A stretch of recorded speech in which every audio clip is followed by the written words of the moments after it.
Johnny Dollar. Ed Barringer, Continental Insurance and Trust. Well, nice to hear from you, Ed. It's been a long time since Johnny, you called listen. me. Yeah? I've already telephoned the airport, made a reservation. Well, good for you. Have a happy trip. No, Johnny. No, that reservation's for you. It's on the next flight down to New York. For me? What for? So hop into your car and get on out to the airport just as fast as you can. You've only got a few minutes to make that flight. Whoa, hold on. Wait a minute. I'll meet you there at Bradley Field, give you the address of the man in New York and all the details. Yeah, what man? His name is Lucian R. Look, Johnny, there isn't time. Get on out there to the airport. Yeah, you look. Unless I know why you want me to get down and see this Lucian, whatever his name is. Well? Sure, I'll tell you why. Well? Johnny, it's to prevent a murder. Oh?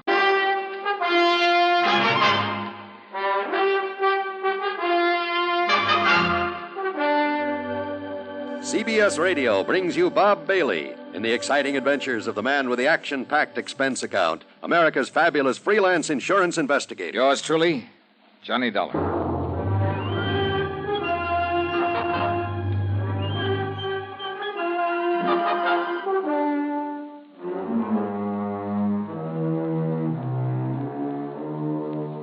Expense account submitted by Special Investigator Johnny Dollar to the Continental Insurance and Trust Company, Home Office, Hartford, Connecticut.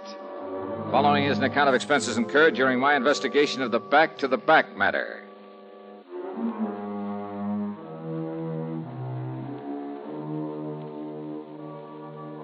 The gas tank of my car was dry as a bone, so expense account item 1 is $5.30 to fill it up. Then I tore on out to Bradley Field, and sure enough, Ed Barringer was waiting for me. Over here, Johnny. Oh, yeah. Is this plane over here? Hi, Ed. How are you? Here now. Here's your ticket. Okay. And here's Mr. Fletcher's address down in New York. Fletcher? Lucian R. Fletcher, head of the Fletcher Advertising Agency. Oh, wants to buy some commercial time on my radio show? No. Well, he better talk to the folks at CBS. No, Johnny, listen. Oh, yeah, that's right. You mentioned that nasty word, murder. He phoned me just before I called you. That agency of his is a small one, but prosperous. Up until a couple of years ago, when he took on a partner, it was practically a one-man operation. So? This partner's name is William Spade, Bill Spade. And what Fletcher called about was to tell me that Spade is out to murder him. Why? To get his hands on the advertising agency. What else? So jump onto that plane. No, wait, Ed. If Fletcher knows this, if he's sure of it... He's sure of it, all right. So, Johnny? Well, look, then why doesn't he call in the police? Have this guy, Spade, locked up? Spade is out of town on some business down in Philadelphia. But he's due back sometime today. There in New York, Now, Ed, look, Johnny, old man Fletcher isn't the kind to go off half-cocked, to come up with a false alarm. So go on down there, find out exactly what's up, do whatever's necessary to nail down his partner, and... Well, go on, Johnny. Your plane's about ready for takeoff. Okay, as long as you're paying the freight. But now listen. Johnny, you haven't any Oh, time. I'll make it all right. Relax. Listen, as soon as we take off, you telephone Lieutenant Randy Singer. Sure. New York Police Anything you Department, say. 18th Precinct, Homicide Division. Yeah, okay. Tell him what you just told me, and then I'm on my way. Sure. Now get aboard before you're too late. Sure. Item 2 on the expense account is, well, no, the ticket for the flight was already paid for, and, of course, I'd hate to be accused of padding the old expense account, or should I say getting caught. So, item 2 is a dime for a phone call as soon as I landed there in New York, and not to Mr. Fletcher's address at 614 East 52nd Street. 18th Precinct.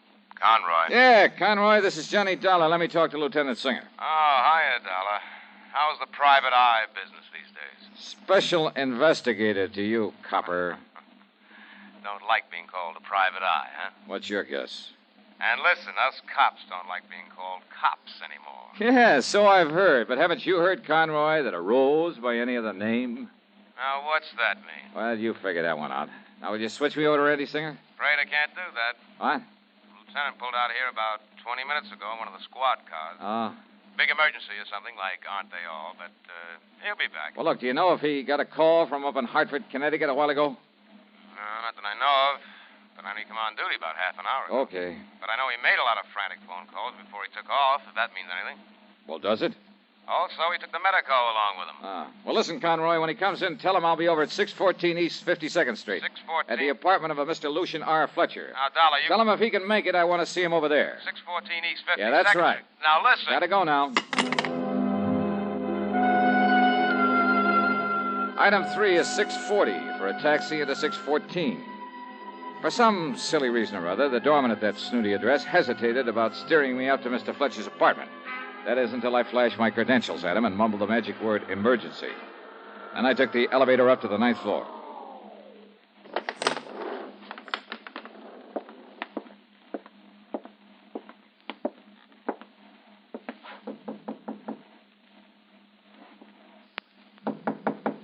Come in, Johnny. Come on in. Huh? Conroy phoned me you were on your way over here. How are you, boy? Randy. Oh, and Ed Barron's here up in Hartford did call you. Yeah, that's right. So I came on over here to see Mr. Fletcher, find out what all the excitement was about. Well, what'd you find out? Now, why don't you just come on into the library and see for yourself? Sure. I will. But if you ask me, Randy's seen...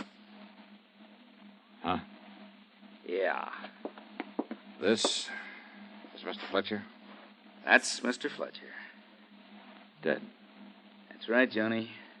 Dead as a doornail.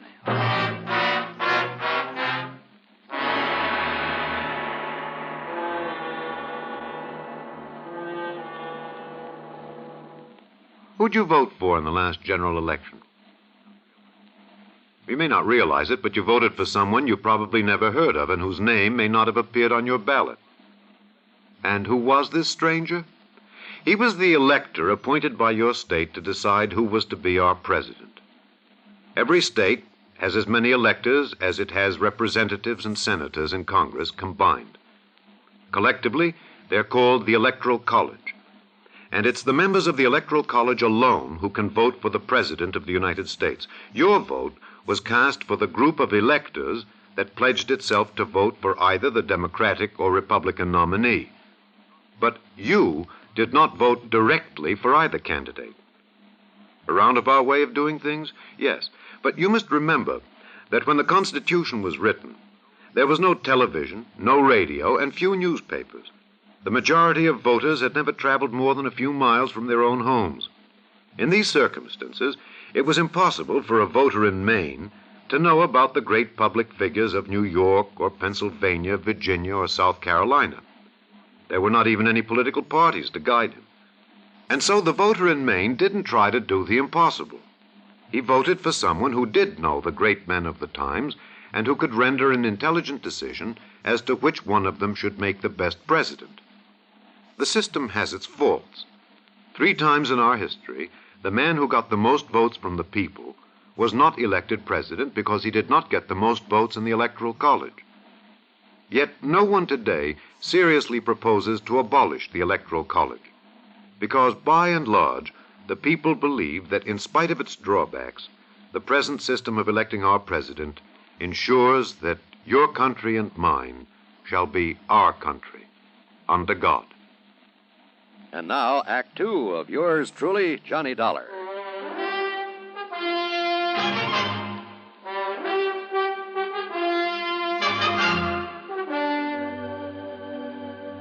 Yeah, Johnny, somebody came in here and finished him off with just exactly one nice, clean shot through the heart. Uh-huh. Any sign of a struggle, Randy? Anything like that? No, sir. So it must have been somebody that he knew that let him in here himself. Yeah, well, I'll buy that all right. And it kind of proves the old man was right in his fears after all. Huh? When, Randy? Any idea when Mr. Fletcher was murdered? Well, I got that call from your insurance agent up in Hartford early this morning. I tried calling Mr. Fletcher at his office, but they told me he hadn't come in yet. Yeah? So I tried calling him here. No answer. So I grabbed Doc Snyder, and he was sure that Fletcher hadn't left the place. Well, I borrowed the key, and the doc and I came up here. Randy, you haven't answered my question. Oh, according to the doc, it happened sometime very early this morning, right after midnight. Uh-huh, I see. Doc and a couple of boys from the lab just left. Oh, did they find anything, Randy? Any clues? Not a thing to work on. All they know is that he was shot through the heart and what he was shot with. And believe me, Johnny, that bullet was placed just exactly right. Well, now, what do you mean by that? Well, just take a good look at it right there. Well, now, what under the sun is that? Some kind of a bulletproof vest? Yeah, that's what I thought until Doc Snyder looked at it. No, Johnny, it's a kind of a corset. Corset? Yeah, that's right, a kind of a back support that was made for him especially, on account of some kind of sacro lumbar trouble or something. Oh, yeah, sacrolumbar support. Yeah, that's it. Well, I've never seen one quite like this. This thing's almost like a suit of armor. Sure.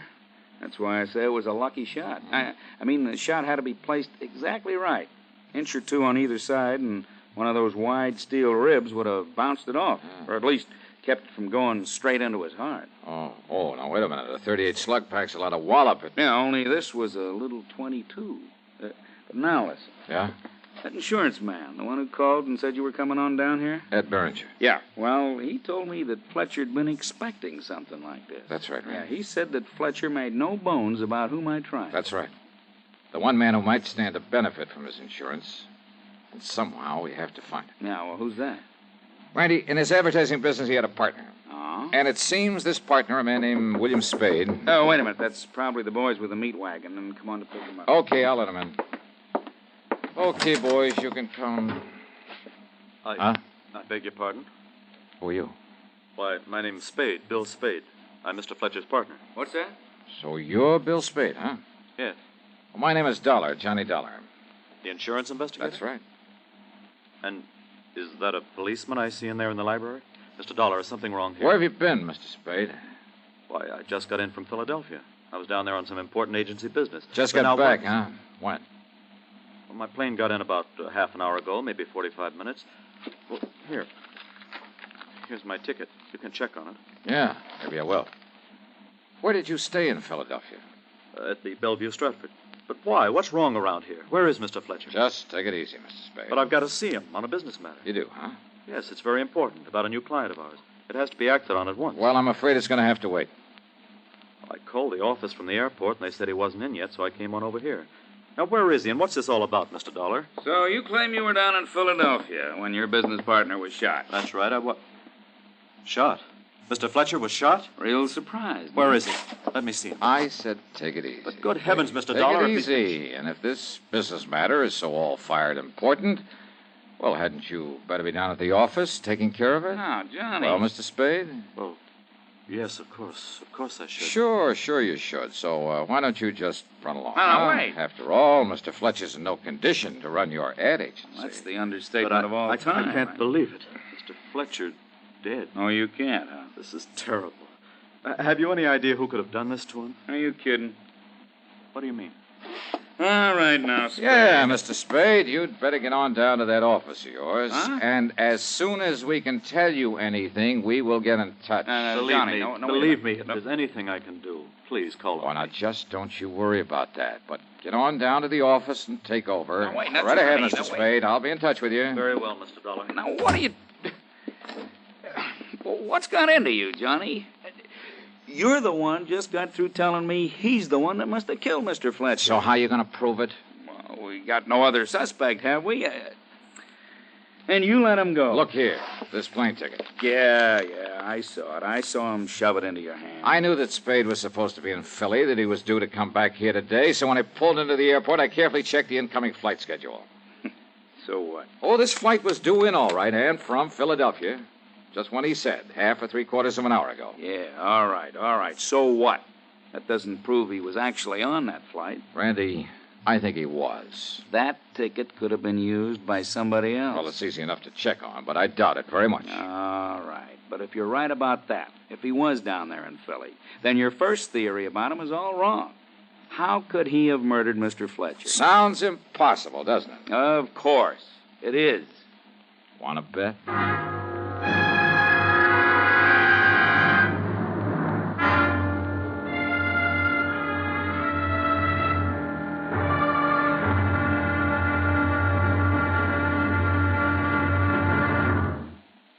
He looks just like his father.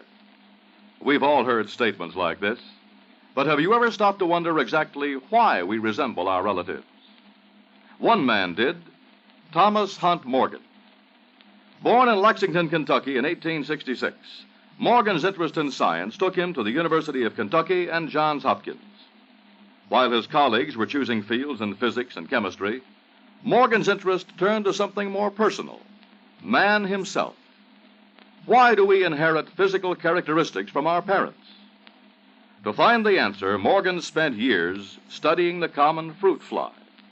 he bred generation after generation, constantly observing the traits produced.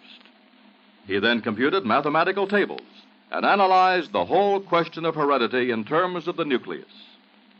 The nucleus, he observed, was the center of activity in every cell.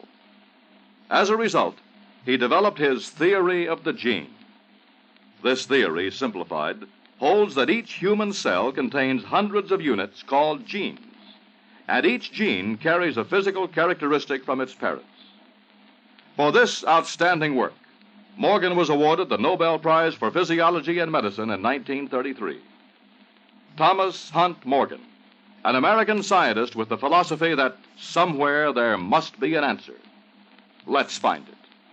Now, Act 3 of yours truly, Johnny Dollar, and the Back to...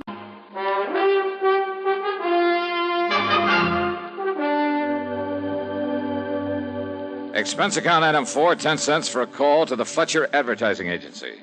No, sir. Mr. Spade isn't in yet. All right, then, miss. He telephoned that he would stop off and see Mr. Fletcher before coming in, at Mr. Fletcher's apartment. And he called you from the airport, didn't he? Yes, sir. And probably left the door of the phone booth open so you could hear the background noise of the planes and so on?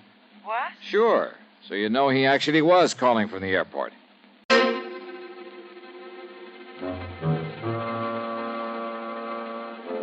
Item 5, 60 cents for half a dozen calls to various departments of the airline company.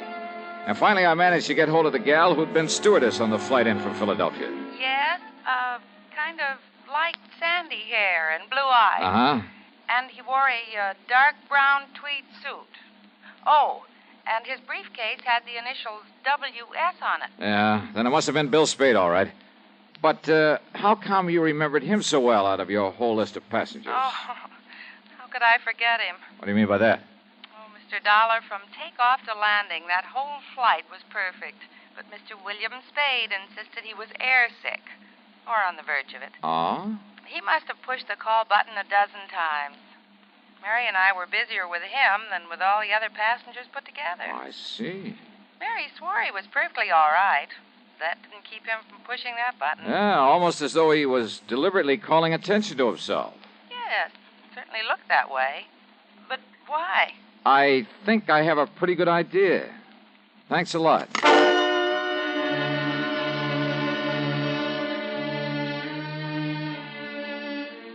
Spade told me he'd stayed over in Philadelphia at the Bellevue Stratford. Item 6 is $1.30 for a call down there. Oh, that's right, sir. Mr. Spade got his key from me and went up to his room at about, 10 o'clock last night. You mean he said he was going to his room? That's right. Then he checked out about 8 o'clock this morning. I see. If it means anything, he mentioned the importance of catching a plane to New York. He mentioned it several times to both me and the cashier. I'm sure he did. Almost like a kid about to take his first airplane ride. Oh, maybe it was just to impress you with the time he left your hotel. Oh? Well, what do you mean by that, sir? Nothing. Forget it. Thanks. From the minute Spade handed me that plane ticket as an alibi, I felt sure he had murdered Mr. Fletcher. As for all his trouble to establish he'd been in Philadelphia that morning, then aboard the plane, then at the airport, well, all very clever. But where was he? What was he doing before he checked out of the Bellevue? And don't forget, it's only a short hop from Philly to New York. Oh, I knew what Spade's answer would be, that he was in his hotel room asleep. And I'm sure that no one could prove otherwise. No one, that is, except Spade himself, could prove he left that hotel during the night, gone to New York under another name, killed his partner, then got back in plenty of time to check out of the Bellevue at 8 a.m. So unless I could somehow trick him. Item 7.85 cents for a cab to his office. Yes, come in, Mr. Dollar, and sit down. Ah, all right. Thanks. I'm sorry for the appearance of my desk, but with all that's happened and with the affairs of my new client to take care of... Your new client? Well, after all, with Mr. Fletcher gone... Hey, it looks to me like you have every newspaper in town piled up here. But they wouldn't write about Mr. Fletcher unless he were dead or murdered. What? Tell me, how did you and Fletcher get along? I suppose I might have expected you to ask something like that, just as a matter of routine questioning. Your questioning of anyone who knew him. Maybe. But what did you mean by saying the papers would only print a story if he were dead? Just let me ask the questions, huh? Well, of course. Well? Mr. Fletcher and I ran this business together. Personally, how'd you get along? He was a very difficult person, Mr. Dollar. Created many embarrassing situations here in the office. Embarrassing for you? Yes. But I blame it all on the constant pain from his back. You see, he had a very serious condition, sacrolumbar. Yes, trouble. I know that. But I had to admire and respect him. He was a genius. Now, just look at the way he built up this agency. Yeah. Be nice to have, wouldn't it? Especially by you. In other words, you had plenty of motive for killing him. Yes, of course. But if you think for 1 minute... And I'm sure you had no trouble getting hold of a key to his apartment. Mr. Dollar... Who knows? Maybe Mr. Fletcher gave you one. After all, his own partner. Dollar, if this is an attempt to be facetious... Look here, it's bad enough that Mr. Fletcher is dead. Now, that's the second time you said that. Said what? That Fletcher is dead. Well, of course I... What? Did I say that he was? Or the lieutenant there at the apartment? You said he was shot. He must be dead. You mentioned his back trouble. Look here now. I myself saw that corset he was wearing, those wide, heavy stays made of steel. Oh, you mean... Why, it would bounce off it like hail off a roof. Now, a big gun, a .38. But you forgot all about that regular suit of armor he had around him. But he fell. I saw him fall. Sure you did. And I thought the bullet... But if I didn't kill him, I was sure I had. I'd aimed for his heart, and when he fell... When he... Oh. Yeah. Oh, no. Fletcher is dead. And now that you've told me who did it... Dollar, please, listen. You, mind if I use your phone?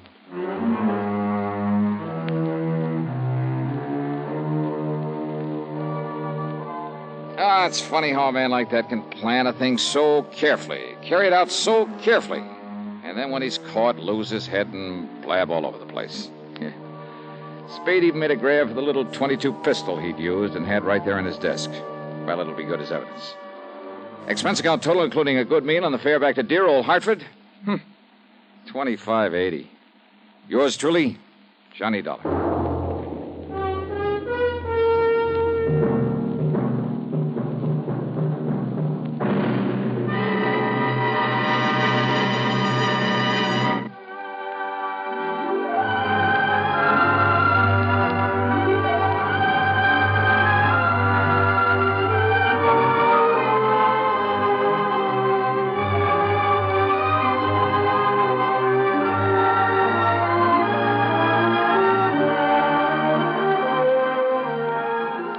Yours truly, Johnny Dollar, starring Bob Bailey, originates in Hollywood and is written, produced, and directed by Jack Johnstone.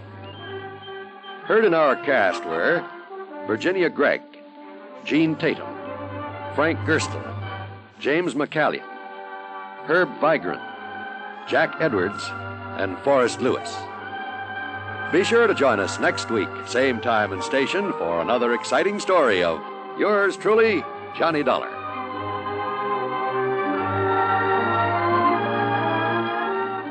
This is John Wall speaking. Johnny Dollar has come to you through the worldwide facilities of the United States Armed Forces Radio and Television Service.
You've been listening to the OTR Gold Network.